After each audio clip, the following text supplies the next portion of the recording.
Volume 2 of the Governing Principles of Ancient China, based on 360 passages from the original 群书治要.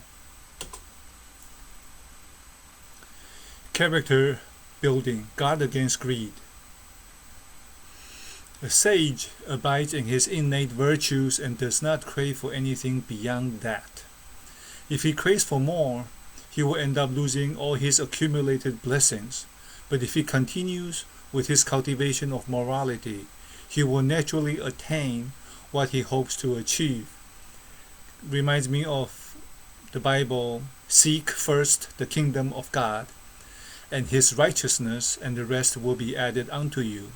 So people say, stay close to my own knitting. If I keep on doing what I'm supposed to do, whether it's planting trees or doing martial arts, any kind of art, playing tennis, if you just stick to it, hopefully for the fun of doing it and not for the fame, because that's kind of prostitution when you do something for something else rather than for what it is. Page 22.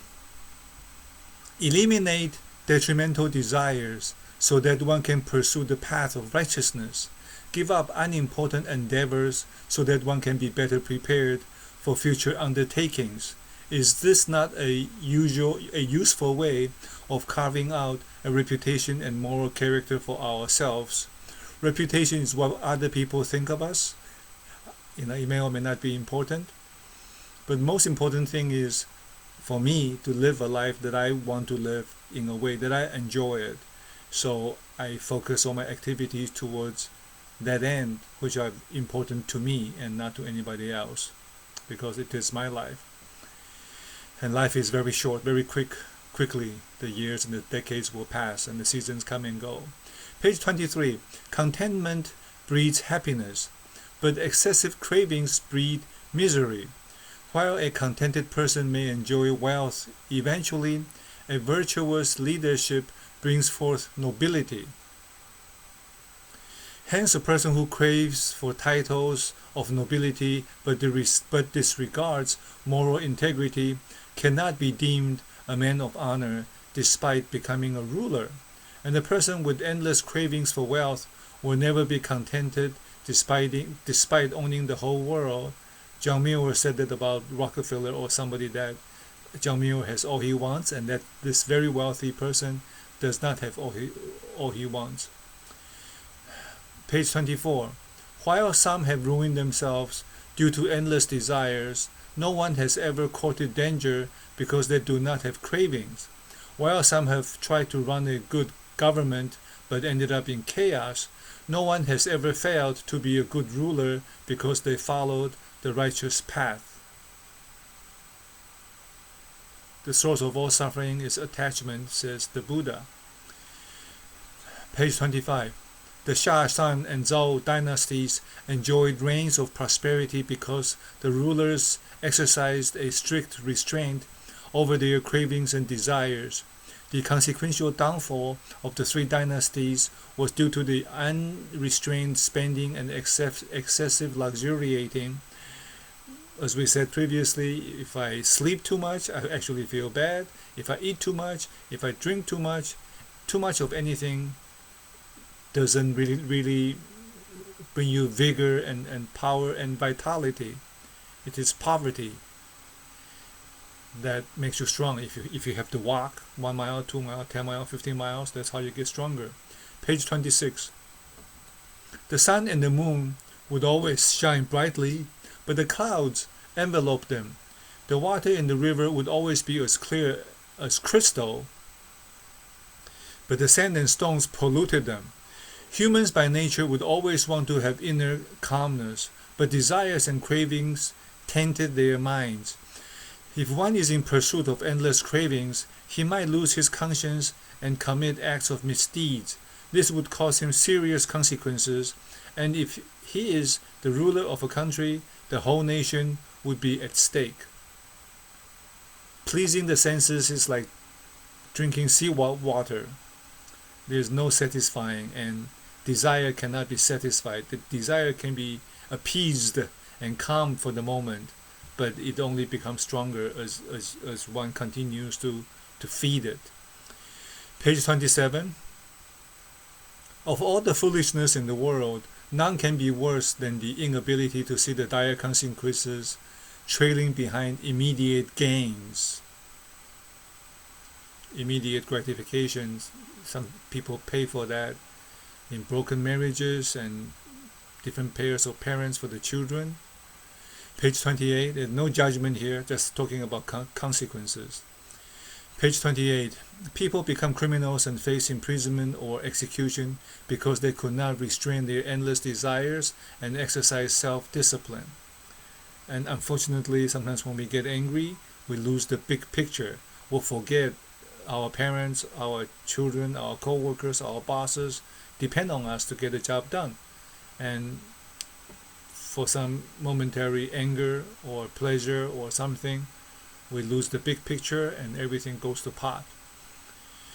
Page 29. Anything that grows rapidly will come to a premature end. Any achievement that is hastily gained over a short period of time will soon wane away. Anything good, such as a string of grapes, will take time. I think Dr. Deming or somebody said that. Page 30. Frugality is a great virtue.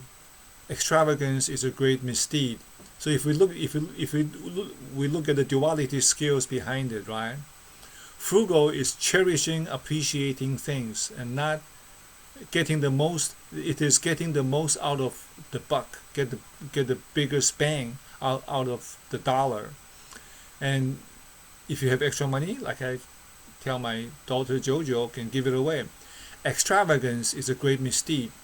When one eats food or one drives a car, not for the sake of satisfying hunger or going from point A to point B, but to show status, to show power, to show wealth, then it becomes a misdeed. It's a waste because that could have benefited many other people, and one is also spending from their own karma bank, whatever they are wasting at that point, or overspending, so to speak. Page 31. In ancient times, scholars would ignore talks that were irrelevant to classical learning. Farmers would not disrupt their chores for matters that were unrelated to farming. Craftsmen would not produce utensils that were irrelevant for the seasons, and merchants would not supply things that had no demand in the market. Scholars were mindful of the teachings of the sages. Farmers were mindful of farming. Craftsmen were mindful of the practicality of the utensils, and the merchants were mindful of the supply and demand of daily necessities. Hence, the supply of goods for men in high positions remained sufficient, and the daily needs of the general public were met. And Musashi Miyamoto, the most famous Japanese samurai who survived 60 plus duels, he said, "Do not practice with weapons beyond what is practical." And in his trade, his sword is his life, and he was in the business of killing, so to speak. And then that's even more so, that everything that you do should keep you alive. So the principle is the same. Page 33. The oracle of Sun implies decrees.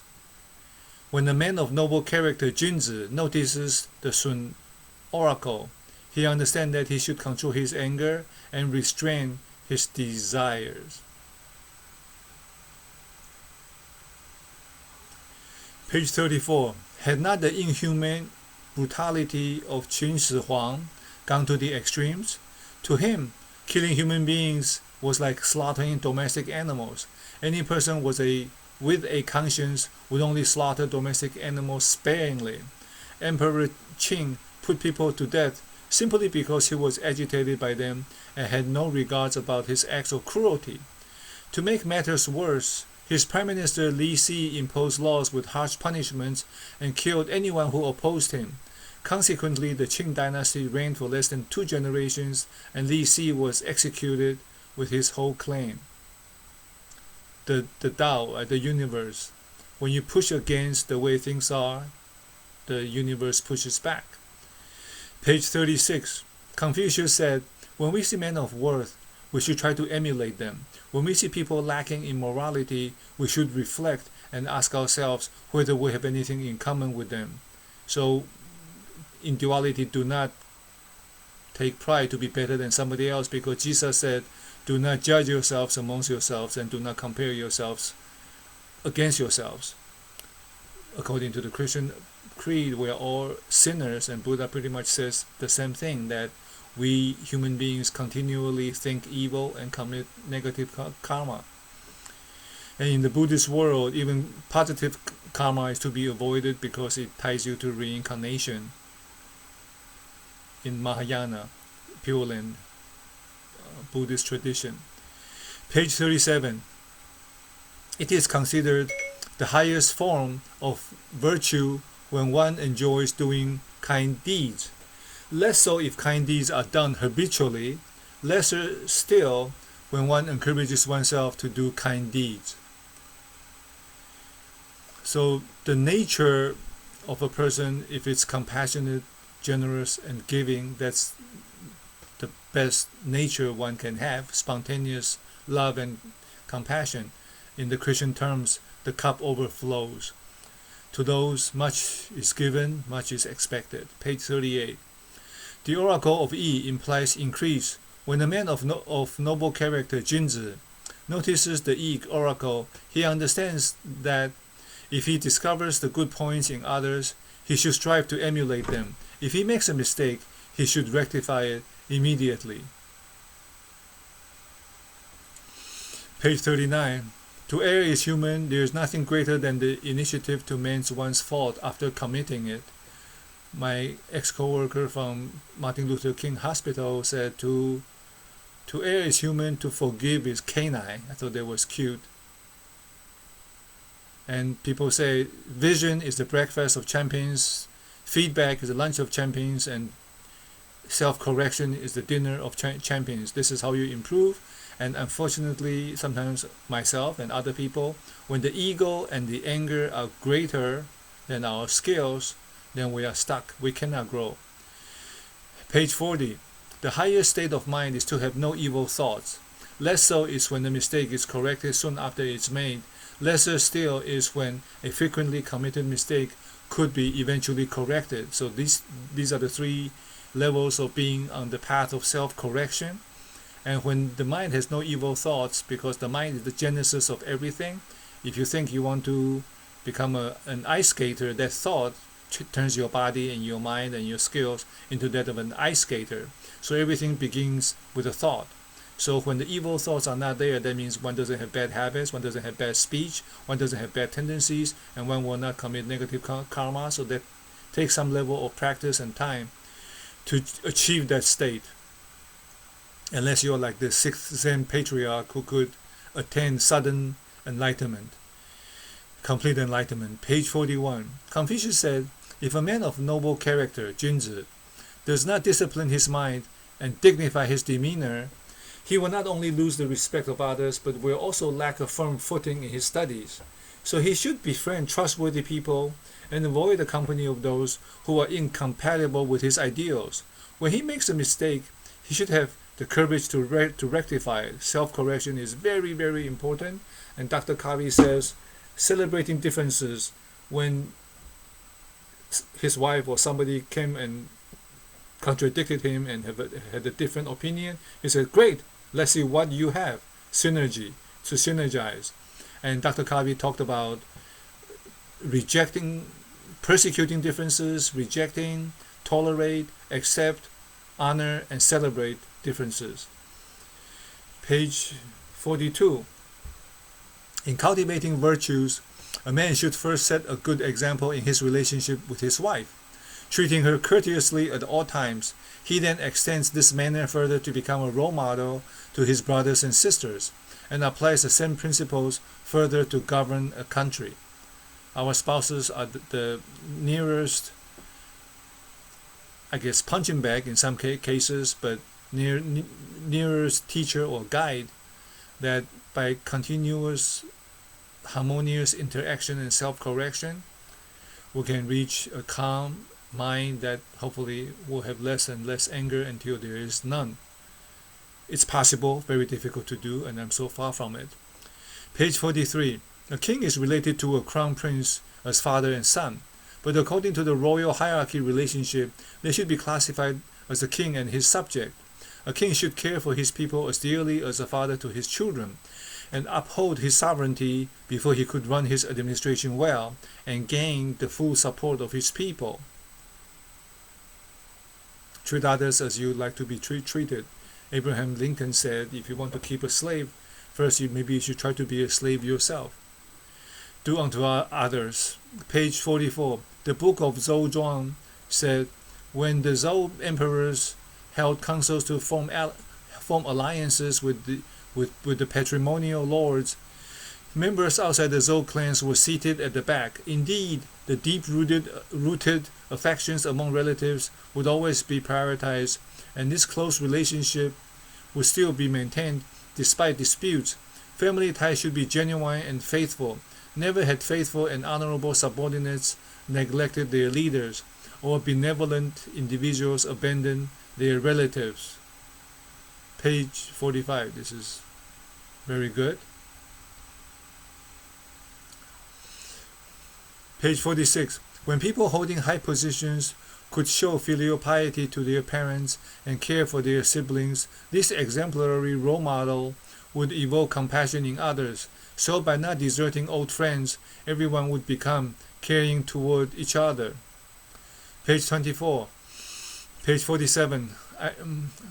Excerpt 24. Confucius said, while a man could enhance the great way could not enhance him. Hence, a ruler is the decisive factor that will determine whether peace or disorder can prevail in a country, and it is not a fate that cannot be changed. Okay? Page 48. Zi Liu asked Confucius what constituted a man of noble character, Junzi. Confucius said, by cultivating respectfulness in all our speech and actions, we can be deemed a man of noble character. So I'm trying to revamping my habitual response, childhood habits of angry speeches and angry responses. And is that all? Asked Zi Liu. Confucius replied, he cultivates himself so he could bring peace and happiness to the people. Cultivating oneself to bring peace and happiness to the people is something that even Emperors Yao and Sun found difficult to accomplish. It takes a lot of self-correction and molding and forging over time. Page 50. A ruler is like the heart of a nation. Thus, when the heart is at ease, the whole body will function properly, but when the heart is uneasy, all the bodily functions will be disrupted. Page 52. When unhealthy social trends are rampant, a ruler should work on transforming the nation. When the country is declining, a ruler should work on transforming the ruling administration. When the ruling administration is inefficient, a ruler should reshuffle his administration and substitute incompetent ministers with capable ones. If the ministers are corrupted, a ruler should rely on his wisdom and morality. To be an efficient administrator, the ruler should first regulate his mindset and mentality, regulate, control, discipline the mind. So the closer he arrives at the core of the problems, the better accomplishments he would attain. King Yu of the Xia dynasty and King Tang of the Shan dynasty used to reflect and correct their inadequacies, and thus the two dynasties flourished swiftly and enjoyed reigns of prosperity as a result of the regulation of the right mindset. Everything begins with the mind. If you want to become a teacher, then that thought would send you to get an education, a teaching credential, then you get the skills and the demeanor of a teacher. Page 54. If a person shows no sense of empathy, he will treat others like dirt. If he treats others the way he treats himself, there is no reason why he will not make the people feel at ease. Ancient wise rulers were all well aware that the mindset plays a key role in all matters, and that unrestrained behaviors would bring instability to the country. Therefore, every ruler should first regulate his mindset and adopt the right mentality in everything he does. By exemplifying an ideal role model, the people would emulate his virtues and thus revert to their innate kindness. Are these requirements unapproachable, as they are all about regulating the mindset? Indeed. Page 55. If a ruler should show respect to the elderly, the people will emulate his virtues by observing and promoting filial piety. If a ruler would show respect to his seniors, the people will emulate his virtues and learn to be caring. If he helps the weak and needy with compassion, the people will not forsake each other. If we dislike the manner our seniors treat us, we should not do the same to our subordinates. If we dislike the manner our subordinates treat us, we should not do the same to our seniors. Page 57. Through the benevolent reigns of Emperors Yao and Shan, the people emulated their virtues and grew compassionate. When kings Ji and Zhao ruled with brutality, the people emulated their corrupted ways and grew violent and immoral. Page 58. The people would naturally observe and emulate the conduct of those in higher authority. If the people do things that the authorities forbid, they will be penalized, and everyone will heed this as a warning. But if members of the public are found guilty of violating the same law that the authority used to defy, are the offenders punishable by law, as they are only trying to do what their authorities are doing? As when people say, do as I say, not as I do. Page 60. Confucius said, to carry your dislike of an immoral man to the extreme will push him to rebel instantly. Thus, there is a civil rebellion. The government should reflect upon its administrative policies, and the head of government should reflect on his shortcomings that led to the failing of the administration. When the conduct and policies of a leader are properly regulated, there will be peace and stability in the country. Therefore, a man of noble character, Junzi, would compliment kind people while empathizing with those who refrain from doing kind deeds. Besides giving counseling to prisoners and helping the needy, he is overjoyed when given an opportunity to serve, but would be deeply saddened if he has no alternative but to carry out punishment. When you corner somebody, then they have nowhere to go except to fight back. Page 61. Heaven is the guardian of all things, while the ruler is the protector of all things. If a sentient being is deprived of heaven's bounties, heaven would deem this as an inadequacy. If a civilian is deprived of the ruler's bounties, this is deemed a disgrace in the eyes of the ruler. Page 62. According to the book of Xia Zhuang, the oracle of Jiang symbolized water on the mountain flows in sweeping meanders down deep, inaccessible mountains, making our journey extremely difficult. When a man of noble character, Junzi, reads this, he should turn his attention to himself and cultivate his character. The book of Tuanzang said, the oracle of Jiang, the character, the letter, implies obstructions, dangers ahead. In such a situation, it is wise to take a break in view of the danger. Page 64. We should cultivate our own character instead of putting the blame on others. In this way, we can keep misfortunes at bay. We can continually improve ourselves to be able to handle more and more difficult situations and difficult people, rather than expecting people to change. And that's the essence of the Aikido practice, where you learn to deal with an attack without escalating or counterattacking. Page 65. A benevolent person is esteemed as a national treasure. A wise person is esteemed as a national asset. A learned scholar is esteemed as a national nobility. Thus, the presence of benevolent people will prevent power struggles among ministers. The presence of wise people will solve problems relating to possible invasions by neighboring countries. And the presence of learned scholars will educate the public without showing the highest respect to the ruler. Page 67. A ruler who revered men of virtues would reign over the world. A ruler who attached great importance to men of virtues would be the leader of the lords. A ruler who honored men of virtues would preserve his country, while a ruler who neglected men of virtues would drive his country to destruction. This has been true since the ancient era.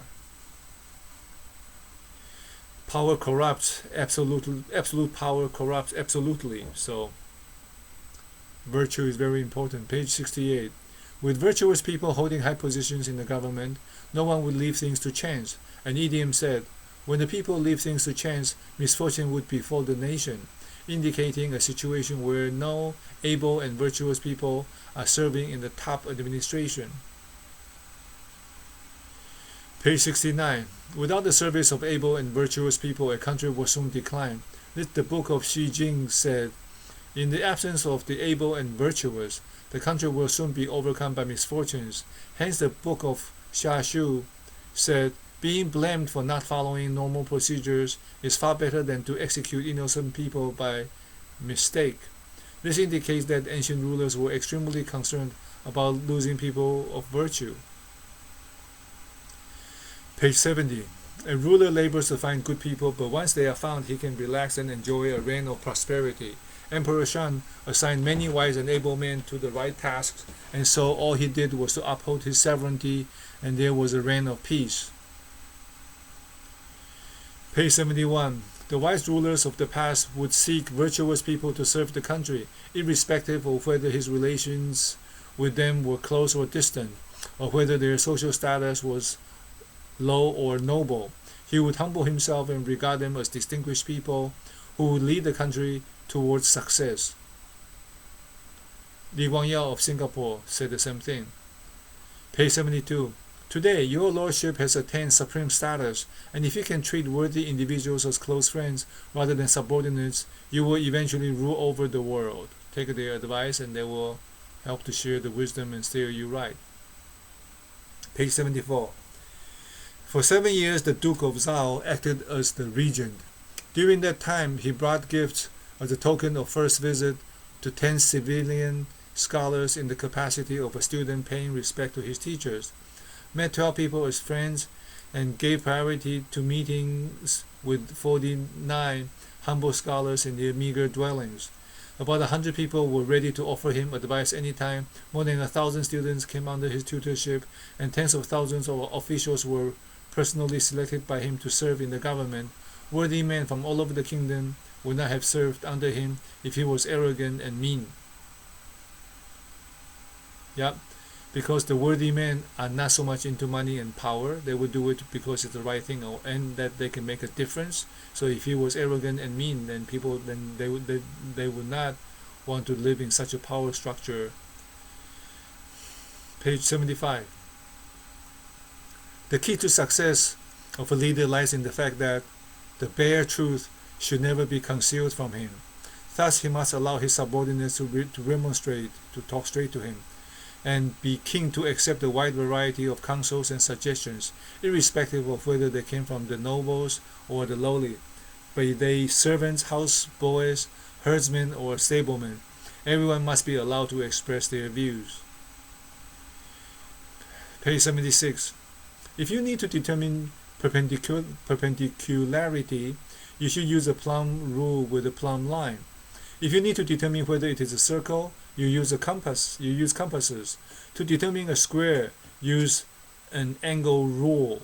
If a ruler wishes to know where he has gone wrong, he should seek the help of someone who dares to point out his shortcomings. Page 77. The ancient sage rulers were keen to know where they went wrong, and thus were able to hear honest and upright remonstrations to remedy their shortcomings.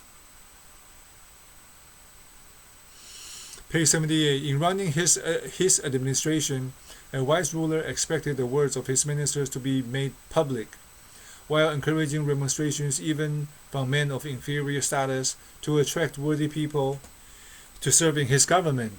He would not decline remonstrations, people who talk straight to him, not because he expected to adopt all counsels given, but rather to ensure that invaluable advice was never rejected in the process. Page 79. The magnanimity of a benevolent ruler, being as mighty as a mountain and as vast as a lake, would enable him to be ever ready to accept straightforward and earnest strategic plans. Page 81. As everyone in the imperial court regarded the fate of Tsai Yang as a painful lesson, ministers are now exercising extra care not to offend those of senior rankings for fear of causing trouble or being assassinated. I know that truth will no longer be disclosed, will no longer be heard in the imperial court, but should a person who disclosed the plain truth deserve punishment? Should we lay the blame on the mirror because it reflects our blemishes? If a ruler worries that open remonstrations of his shortcomings will be recorded in history, he should not have encouraged remonstration to be given. If one does not want his blemishes to be reflected in a mirror, he should not have looked at himself in the mirror. May your highness consider my words carefully and pardon the ministers who have revealed your shortcomings and inadequacies. Page 82. If a ruler can tolerate and heed the advice of upright ministers, the impact of his mistakes will not bring disaster to his people, and the hardship suffered by his people can also be brought to his attention. Page 83. An honorable ruler would naturally have upright ministers. As ancient sage rulers were worried that they might not be able to realize and rectify their shortcomings, they implemented the remonstrating drum to allow remonstrators to beat the drum in order for them to express their views, cry foul, so to speak, against the ruler. Was encouraged by the good kings, good emperors. Page 85. During the reigns of Emperors Yao and Sun, the remonstrating drum was set up in the court, and wooden pillars were erected in major hallways to allow civilians to inscribe their complaints. The sage rulers of the Ying and Zhao dynasties would listen attentively to people's complaints and deliberate the truth of what was spoken, and allow people to speak their minds without prohibition. After listening to their suggestions, the ruler would be in better position to judge the situation of his people.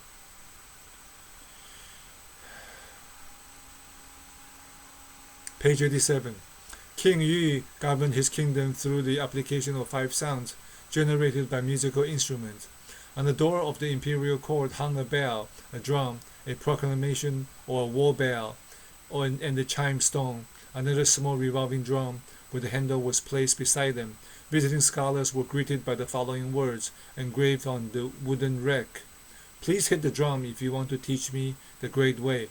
Strike the bell if you want to teach me about honor. Shake the proclamation or war bell if you want to teach me about administrative affairs. Hit the chime stone if you want to brief me about national issues. And if you want to discuss lawsuits, please swing the revolving drum. These were the functions of the 5 sounds. It was said that on one occasion King Yu was interrupted 7 times during a meal to attend to official matters and could only finish his meal by noon. King Yu said, I do not worry about sages idling along the road, but am worried that I might not be prompt in receiving invaluable advice from these people and neglected them at my courtyard. Thus, learned men came from all over the kingdom to offer valuable ideas to Yu, and so there was lasting peace and order during his reign. Page 89. Emperor Gaozu of the Han Dynasty was always ready to accept good advice and would never hesitate to listen to remonstrations as surely a spinning around object, which says it's very, very important to be able to listen to opposition and different ideas and not react badly. That's something I really need to work on, form a new habit. Page 90. Allowing open remonstrations against the government was never meant to leave a good impression, but rather due to the fact that if upright opinions were not heard, the rulers might be veiled from the plain truth. Being concealed from the plain truth and surrounded by irresponsible subordinates who were flatterers, these were the crucial factors leading to the downfall of the Xia, Shang, and Zhao dynasty, even without their knowledge. Dr. Kavi said gossip, rumor, and ganging up is like bad cement that holds the bricks together, and when you put pressure on it, it will just break apart. Page 92. Even the great doctor P150 could not cure illnesses that were not receptive to acupuncture and medicine, and even the saints and sages could not help rulers who were not open to sensible advice. Despite having faithful ministers such as Guanglong Po, and Xia dynasty came to an end under King Ji's tyrannical rule. Another despot, King Zhao of the Shang dynasty, had able ministers like Wei Zi, Ji Zi, and Bin Gao, but his despotic rule quickly brought the downfall of the Shang dynasty. Hence, rulers should never worry that their ministers might not be as competent as Guanzhong or Yu Yu, but should worry that they might not be able to accept demonstrations as willingly as Duke Huang of Qi and Duke Mu of Qing did. Page 93. A ruler must choose upright people to be his friends, appreciate scenery that is inspiring, and distance himself from decadent music and flatterers. In this way, he can regulate his mind and promote the virtuous way. Page 95. Someone might ask, is the ruler's defense strategy targeting at the CE tribes surrounding the land of Huaxia? Answer. This is only the foreign defense strategy of a ruler. His true defense lies in the cultivation of himself. Why is this so? Asked another. Answer. The person in the highest authority has many assailants. The flatterers by his side will assail his feelings and compete for monetary favors. His wives and consorts will assail his feelings and compete for favoritism. The hedonist performers will assail his feelings and lure him to forget his missions. The junior officials by his side will assail his feelings and make him behave indecently. Unscrupulous ministers will assail his feelings and make him ignore critical issues. These are the thieves who assail and hasten the rotting of the ruling administration to its core. Page 96. Treacherous officials often used persuasions that seemed righteous to convince the ruler. If a ruler could not discern right from wrong, he would be confused and would gradually move away from the right path, assuming that he was still steering towards the right direction. That was a common fatal error made by most rulers. The words uttered by the treacherous are usually gentle and pleasing, flowery and full of flattery, but the words from the loyal and upright officials are simple, direct, and often displeasing to the ears of the rulers. Page 98. A scoundrel would always laugh and throw compliments wherever he went. A stooge would always hit the bamboo drum box while lauding one's contributions. But a deluded person might be led into believing that he could be as talented and eloquent as Zhigong and Yangzi. This is unfortunately a foolish banner that could easily court trouble.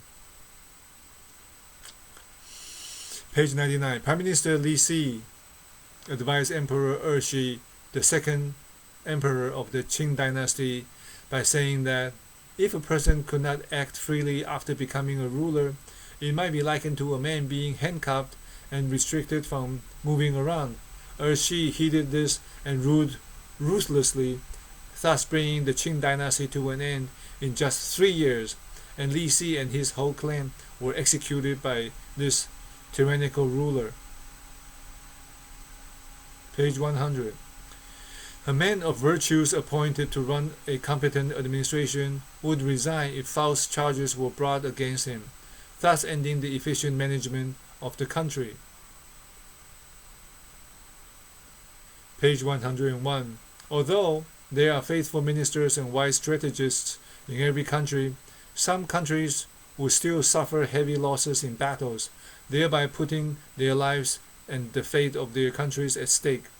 This is because the rulers listened to various advice but could not come up with wise decisions based on careful observation and highly critical analysis. Page 102. People with treacherous characters may look sincere, and their sweet talks are forever melodious like the music played on wind instruments. which could enthrall the audience and dazzle their eyes. It takes one who can discern right from wrong to verify the effects of good or ill doings, and the key to success or failure would hinge on one's ability to determine who is speaking the truth. Page 103. Conflicts among all beings with flesh and blood are inevitable unless they learn to live amicably with one another. Takes special training. Nothing is more destructive than a misleading speech. A ruler should be in good terms with the people, bring stability to the society, and able to discern right from wrong so that he could understand fully the aspirations of his people. For this, he will have to think and examine carefully what he hears. Page 105. A sage ruler will not implement rules that have become obsolete. A wise ruler will reject ideas that are infeasible. Page 106. A ruler could anticipate the fermenting of an uprising if he could analyze and detect something unusual in a speech. If he engaged worthy scholars to work in his administration, ministers with treacherous characters would flee into hiding. When he entrusted administrative duties to his old and experienced ministers, everything would be done well. Recruiting selfless, wise people who come out of their reclusive cultivation will enable them to put their invaluable wisdom to good use. Page 109. The Marquis of Qi asked Prime Minister Yang Zi, "What are the main concerns in running an administration?" Yang Zi replied, "A ruling administration should worry about being unable to differentiate between the righteous and the evil." "So how does one make a distinction between the two?" the Marquis asked again. To this Yang Zi said, "Observe the people who work closely with you carefully. If they are competent, they would assign tasks fit for their subordinates. In this way, the righteous and the evil one will soon be identified." On hearing this, Confucius added, "This is quite a credible statement. If people of virtues are hired, the immoral ones will not have a firm footing in the government. But if the immoral ones gain power, there will be no opportunities for people of virtues to serve in the government. From each according to his means, according to his skills." So the truth will come out. Page 110. A straightforward remonstration from an upright person is better than submissive responses from the majority, because you don't learn anything from the majority. And some people like to browbeat and dominate other people, I guess. Page 112. Every ruler would dream of recruiting worthy officials to serve under him, but among the people he hired, some turned against him. Despite intending only to weed out treacherous officials, it was somehow inevitable to involve a few worthy people. This happened as a result of rewards or punishments being wrongfully given and some officials being inappropriately appointed. A ruler would not have rewarded an undeserving individual if he had not believed that this award was justifiable. Likewise, he would not have wrongly punished a person if he had not believed this punishment was justifiable. The plain truth revealed that if a ruler could not discern right from wrong, while lacking the wisdom and vigilance in analyzing escalating rumors, he might erroneously hire unwise and disloyal people to serve him. Hence, it may seem as if he has rewarded the worthy and punished the villains, but in actual fact, he has done the opposite. This would indeed be a most tragic scourge. Curse, the art of being a minister. Page 115. A great general would rather sacrifice his life for the country than to lead a cowardly life. A martyr will not forsake his integrity in return for his safety. So they have some principles and values they uphold. So it's not just about staying alive or being wealthy or powerful. Page 116. Zihan said, "I take pride in being not greedy. You take pride in owning emeralds. If you give the emeralds to me, we'll both lose what is precious to us. Would it not be better for each of us to keep the item that we treasure the most?" Interesting. Page 117. Some old friends and family elders advised young Zhang to bequeath some private properties to his sons and grandchildren. Yang Zhen said to them, "If in the future my sons and grandchildren are known for being the descendants of an official with a clean record, is this not a rich inheritance indeed?" Page 119. In a memorial presented to Emperor Liu Shan, Prime Minister Zhuge Liang said, "I own 800 mulberry trees and 15 hectares of paddy fields at Chengdu, which are more than adequate for my children. During my tenure as a government minister, I have never misappropriated any funds, including the taxes collected, and the government would always provide food and clothing for me. One day, when I pass away, I will not have any surplus brocade for my family to keep, or own any surplus money and properties outside my family. This is a sign of honoring your trust in me." When Zhuge Liang passed away, everything was done exactly the way he had promised.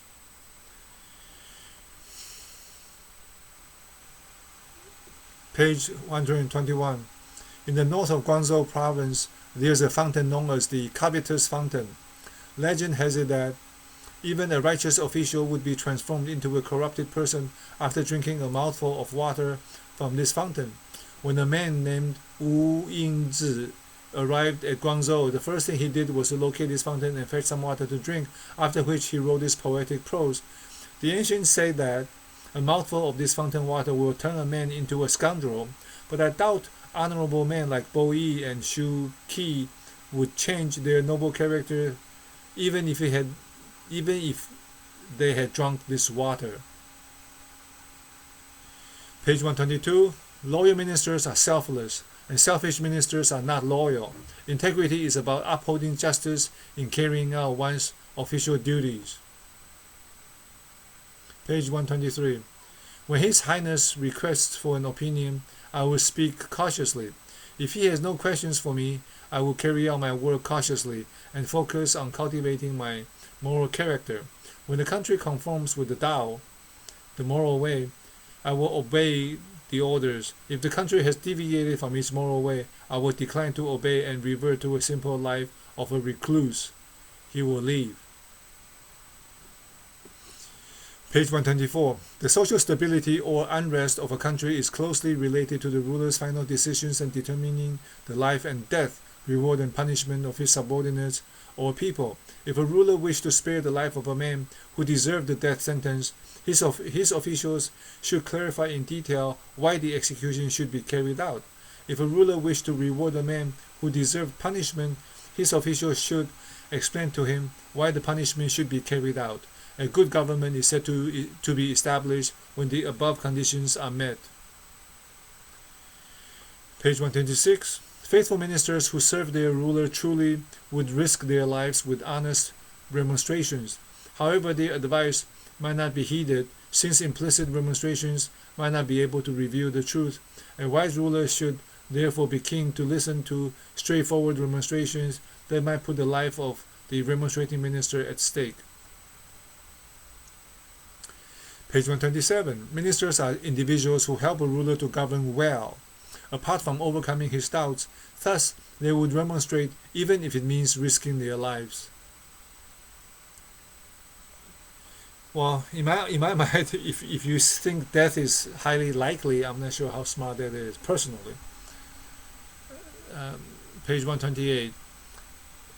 If ministers fail to convince their ruler with justified remonstrations, this will put him in a dangerous situation. But if they keep on remonstrating, their lives might be at stake for offending their rulers. Ministers who are men of noble character, Junzi, will not bear to see their ruler being caught in a dangerous situation and will therefore risk their lives for the sake of the country. I have worked in companies where by speaking up straight will get you in trouble. So then the question is it better to stay and remain in play and make a difference where you can and how you can, rather than pushing yourself against the ledge, against the wall? When you are standing on a cliff, you pretty much push yourself off the cliff. So it's depending on what's going on in your life at that time, I guess. I didn't push against the wall for 5 years, and when time came, I did that, and that was that. Page 130. Confucius said, if a minister does not protect the ruler from danger or help him when he is about to fall, then why should the ruler employ his service? The best way to protect the ruler is none other than through sincere remonstrations.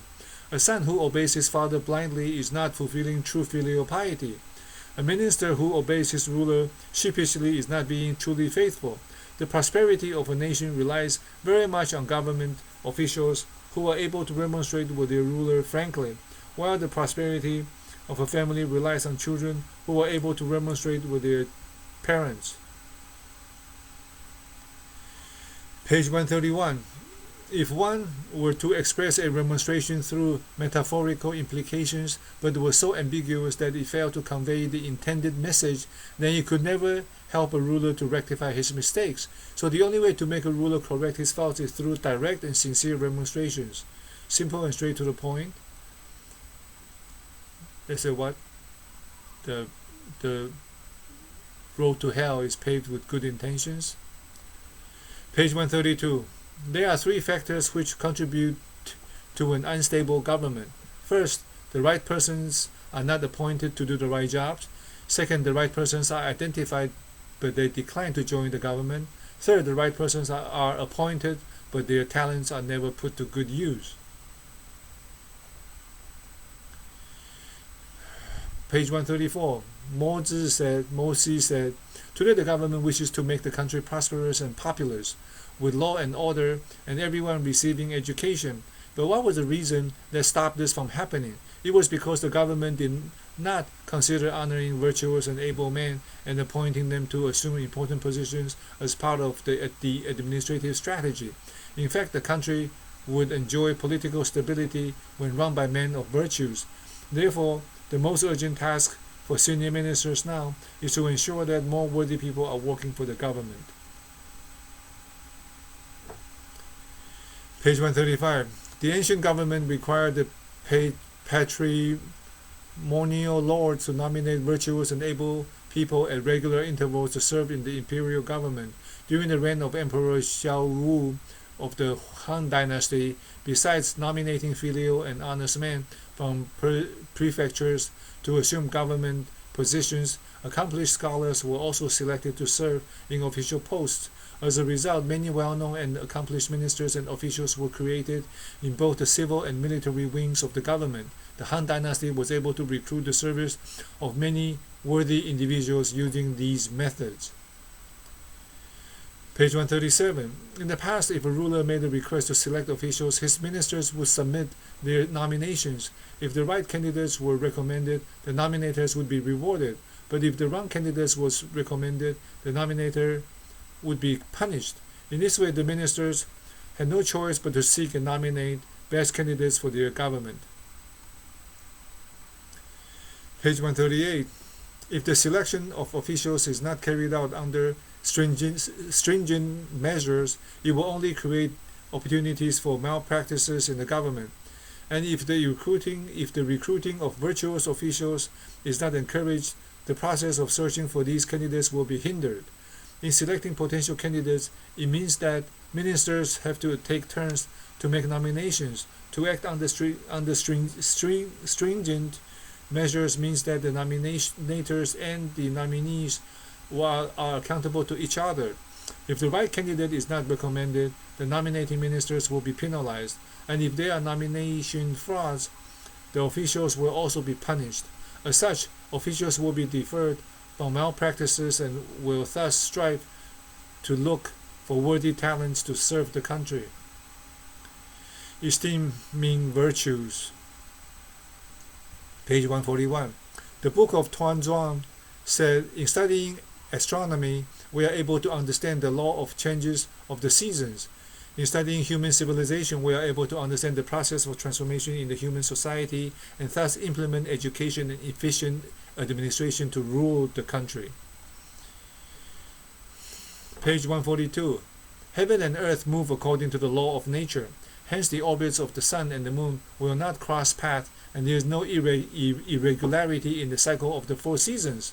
The sages conform their actions to the innate nature of human beings. Therefore the punishments that they imposed were simple and just, and the people faithfully obeyed them. Complying with the law of heaven, as implied in the oracle Yu, has such a profound and far-reaching meaning. Page 143. In the oracle of Kun, all the 6 lines are yin lines, symbolizing utmost gentleness, but when put in motion it exudes strength and dynamism. It is always in a state of utmost stillness, but owns virtues that are upright, able to nourish all things, and extensively assert its moral influences. The way of Kun is so gentle and docile, it obeys the way of heaven and revolves perpetually in step with the seasons. Page 144. A sage is one whose virtue encompasses everything, like heaven and earth do, and whose wisdom is as illuminating as the sun and the moon. He handles matters in an orderly way, like the regularity in the cycle of the 4 seasons.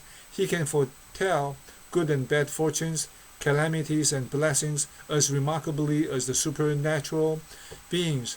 He may precede heaven, and heaven will not act in opposition to him.